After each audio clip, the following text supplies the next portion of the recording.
Okay, so you have, in Chapter 2, we've learned how to find derivatives of different things. In Section 1, we learned how to find derivatives using the limit process. And we used the definition of x plus delta x as delta x approaches 0. And we would plug that in to that formula we memorized for Section 1. Then we learned the power rule in Section 2. And you learned how to do the shortcut basically. In Section 3, you learned the power rule, the product rule, and the quotient rule. You also learned higher order derivatives. In Section 4, you learned something called the chain rule. And this is the last section of Chapter 2. It's called Implicit Differentiation. And what you should notice about this last section is that everything you did before was all solved for f of x. It was all y equals or f of x equals where the y was by itself. Well, what happens if you have something where there's an x and a y on the same side of the equal sign?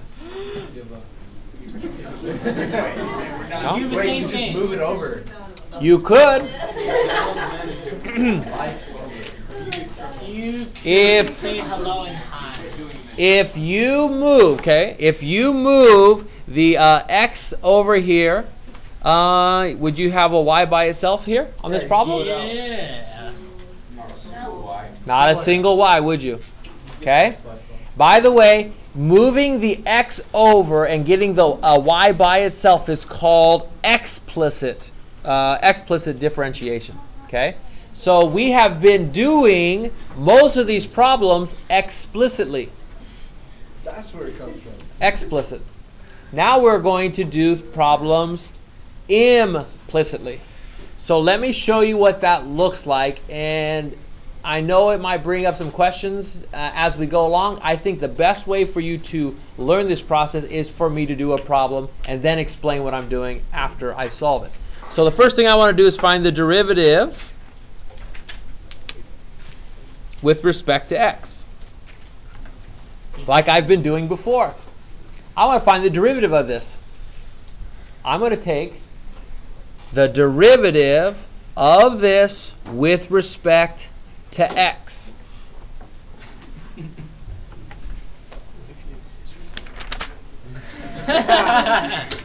Wait, what? Brilliant. Why would you laugh if you didn't hear it? I don't know, everyone laughs. I was like, eh. So what this means now is that I have to take the derivative of y to the third. I have to take the derivative of y squared. I'll put those in brackets. I have to take the derivative of negative 5y. I have to take the derivative of negative 2x, or not negative 2x, I'm sorry, x squared minus, I'll just do the derivative. I can pull the negative out like that if I wanted to. Equals, and I'm taking the derivative of negative 4 as well. I'll So recenter. So negative 5y shouldn't be a negative 5y, right? Wait, what? Thank you. Thank you, thank you, thank you. We can do it like this and put the plus sign right there. Why did I pull that one out? I don't know. I guess I can put this as a plus and put a minus right there if I wanted to.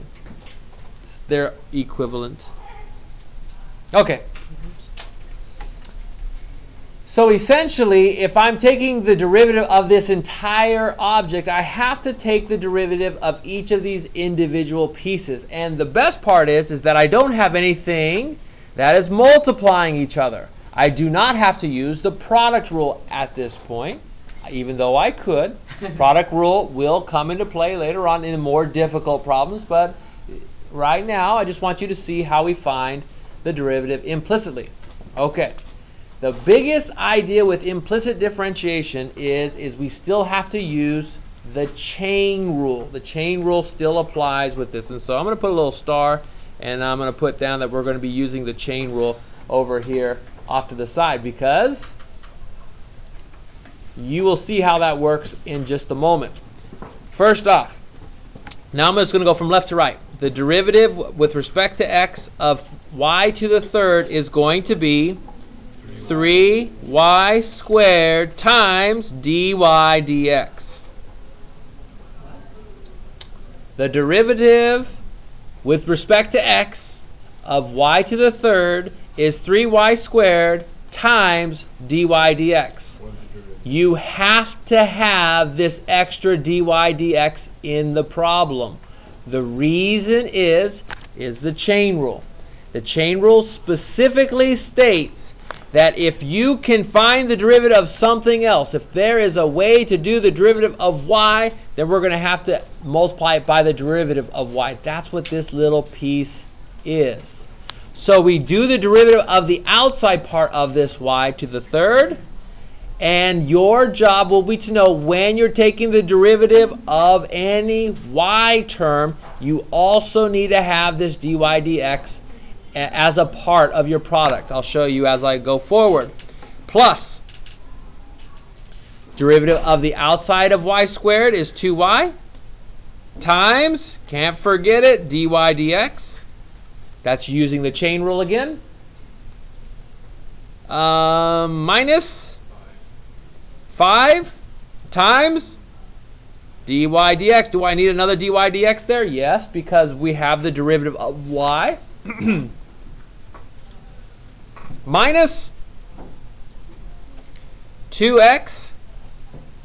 Do I have to have a dx over dx? Well, what would dx over dx be? 1.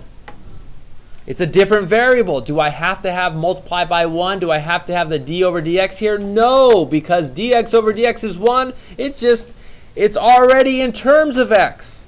So this case, for the y's, I have to have this extra dy dx, but for the x's, I do not have to have an extra dy or dx over dx. Equals the derivative of negative 4, 0. So far, so good.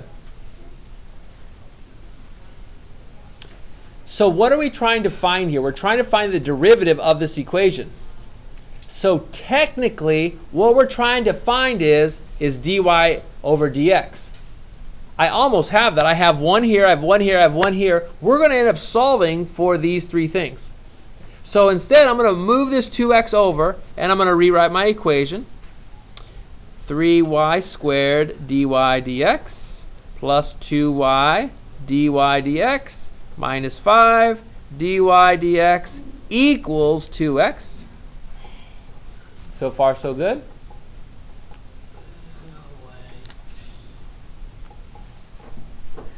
Now I'm going to factor out a dy dx from all 3 of these terms. When I factor out a dy dx, it becomes pretty easy to write. 3y squared plus 2y minus 5 equals 2x.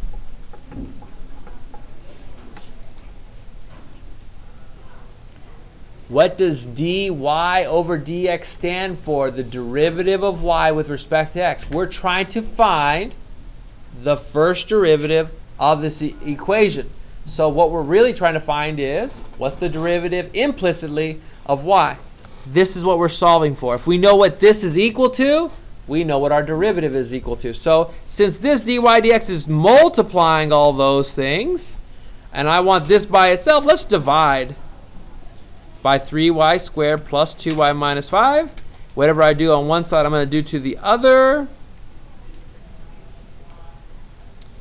And now I know what dy over dx is equal to. Now I know what the first derivative is. Let me recenter my picture.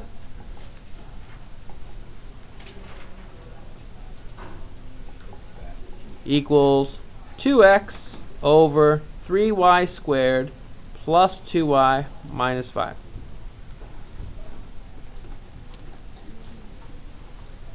Actually makes sense. It makes sense. Good. I like that. Kind of. Yes, Alex. How would you know when to only use the power reducing rule or to use the chain rule as well? Because in the beginning of the unit, we were just doing the power reducing formula, and then we added the chain rule. Well, How do we know when to use which? Or when to use chain rule and when not to? You always use the chain rule whenever you can. Whenever the chain rule produces something other than 1. For example,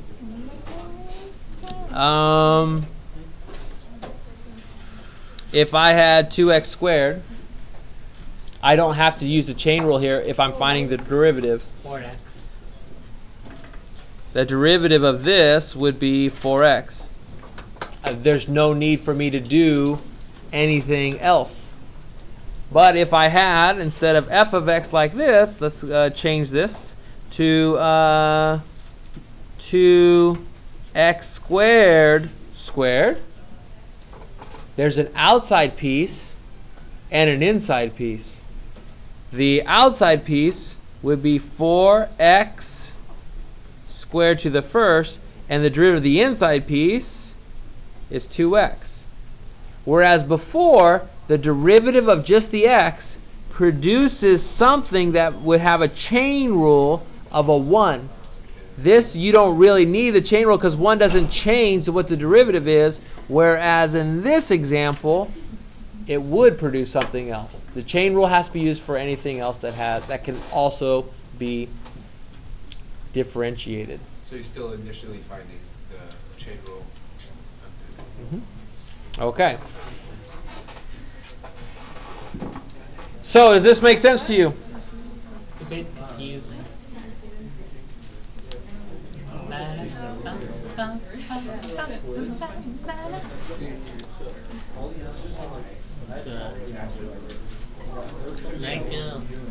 So big. So here's example 2. Getting all this? Nice. Oh, we should make a song about Mr. Prama. We should have. For the project. It'll be too late now, man. Oh, like, Mr. Prama, 315, he does maths. AMA. And then we just put a bunch of math stuff in it. Focus, William, focus. Then Palmer would be the one singing it.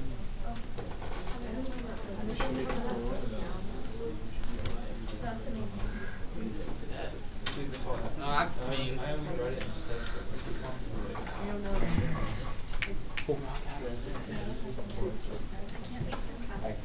Okay, so I have an equation. The equation is x squared plus 4y squared equals 4. From your Algebra 2 days, you would know that this is an ellipse. You may have forgotten that. Maybe some of you are tutoring somebody who was in Algebra 2 recently, and you look at that and you see that you have a different x squared and a different y squared are added together. That this 4y squared would make this a vertical ellipse, maybe something like that. Or actually, is this one horizontal? Dividing by 4, divide by 4. Oh, it'd be a horizontal ellipse. I'm sorry. So now I want to find the slope of a tangent line at square root of 2, negative 1 over root 2. Okay? Wait, would you plug in both for x and y when you get the answer? Nope. Just for x? Just, well, that's a good question. Let me think about that. I think we actually do plug in both for x and y. Okay, so what are we going to solve for? We're going to be solving for dy dx. I need to know if I'm trying to find the slope of the tangent line, I need the derivative of this whole equation. And let's do that implicitly. I want to find the derivative of this whole thing with respect to x.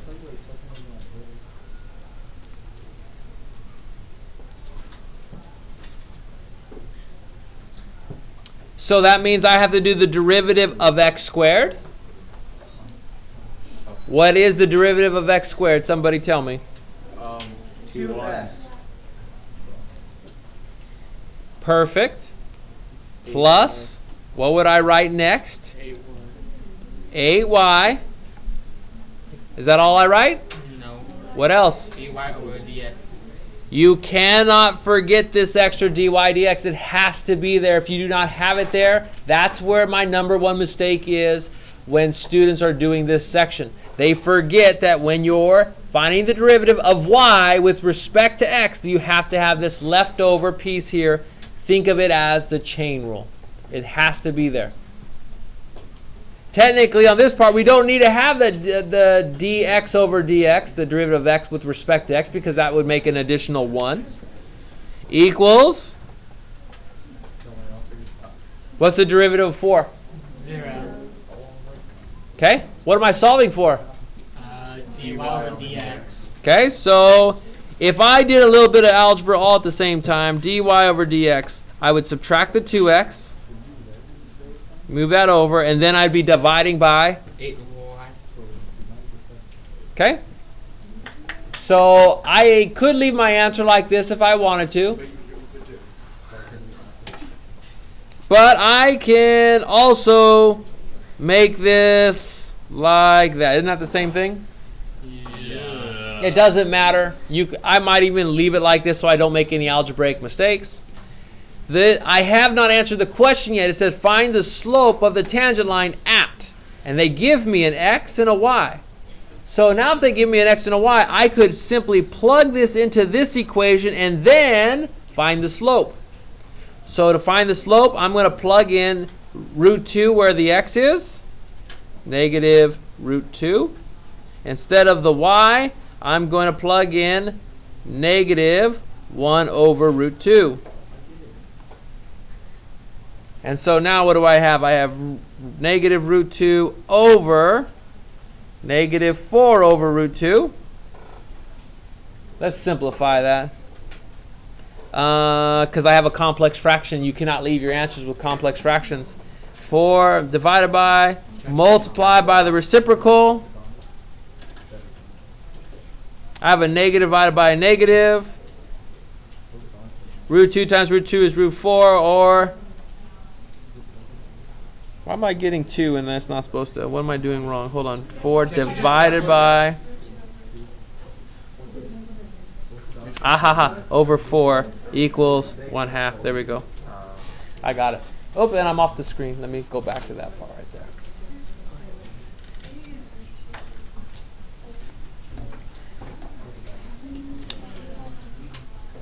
Questions? Wait, how did you get 1, 2 over 4? Say it again. Wait, how did you get 2 over 4? How did I get 2 over 4? Do you understand where I got this? Right here?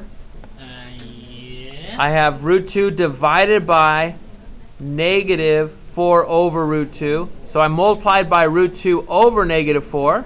So on bottom, I technically have this 4. And then I have root 2 times root 2, which is 2. And a negative cancel to make a positive. So I have 2 over 4, which reduces to 1/2.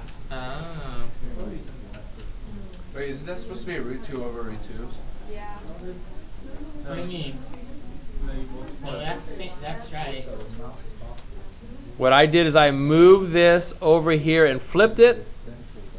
And then I have this is my top piece. And then this is my bottom piece.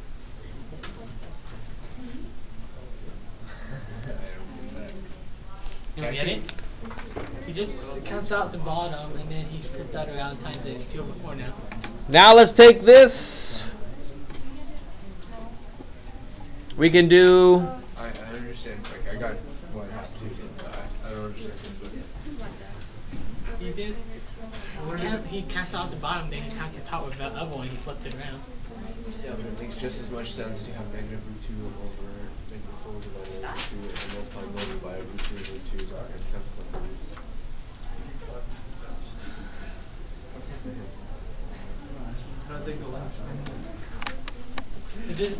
That way is much easier.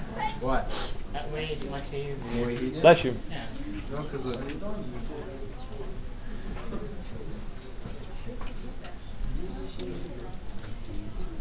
Well, since that's both negative, you can just cancel these out. yeah, that counts. This counts. These problems can get fairly complicated. Before I show you my example number 3, It's the same thing. when I look at your textbook, if I saw a problem that looked like this, where I'm taking the derivative of 3, then parentheses x squared plus y squared, quantity squared. Don't forget there's chain rules inside, product rules and things like that.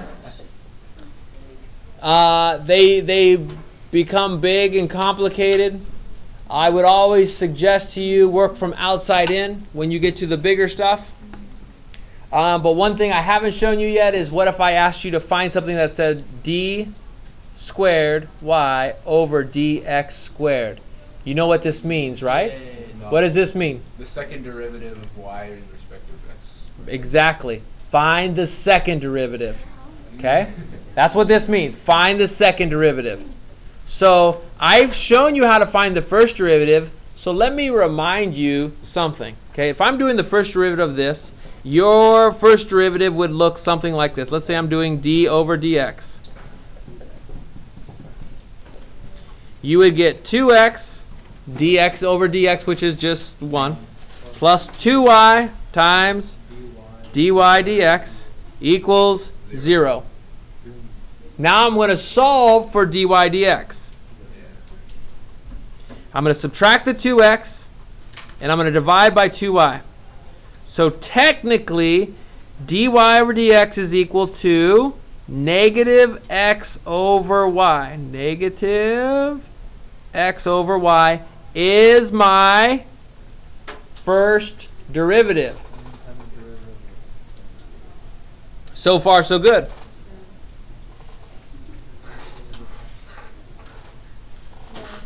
So now I need to take the derivative. I want to find the derivative of the derivative.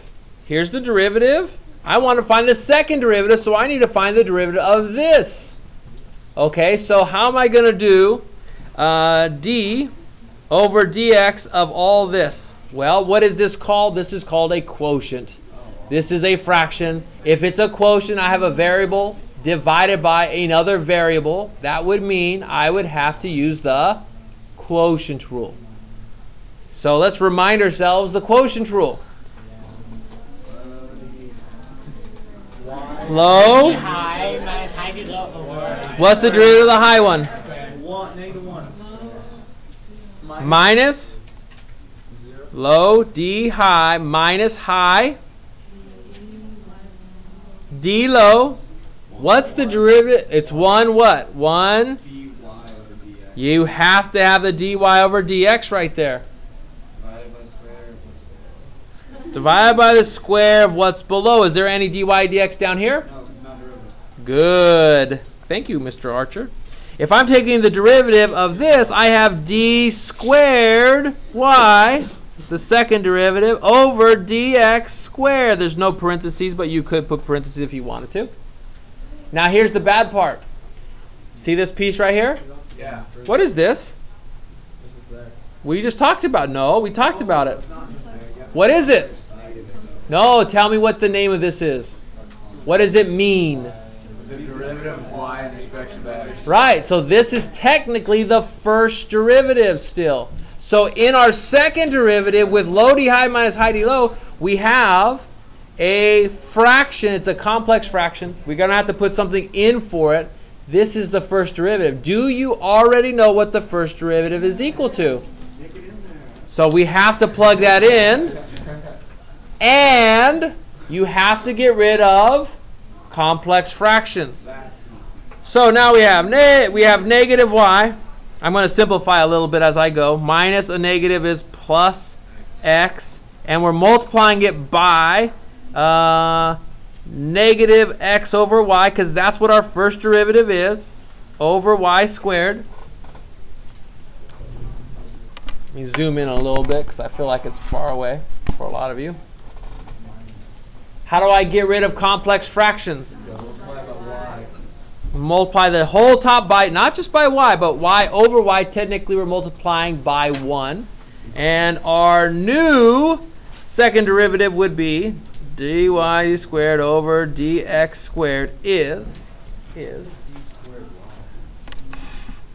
is the squared in a different way? Why is the x squared in 1? Never mind. negative y squared minus x squared all over y to the third. Dang, that's a lot.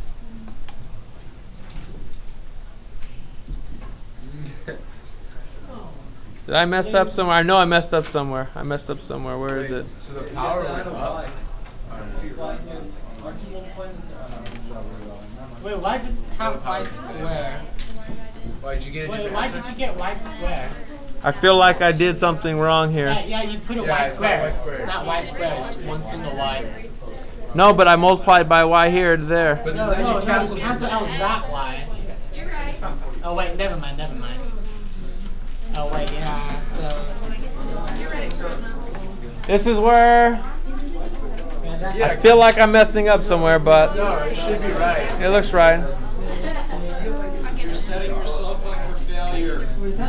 Trust yourself. Aha, that works. We're gonna leave it right there. Perfect. We're gonna stop your notes right there.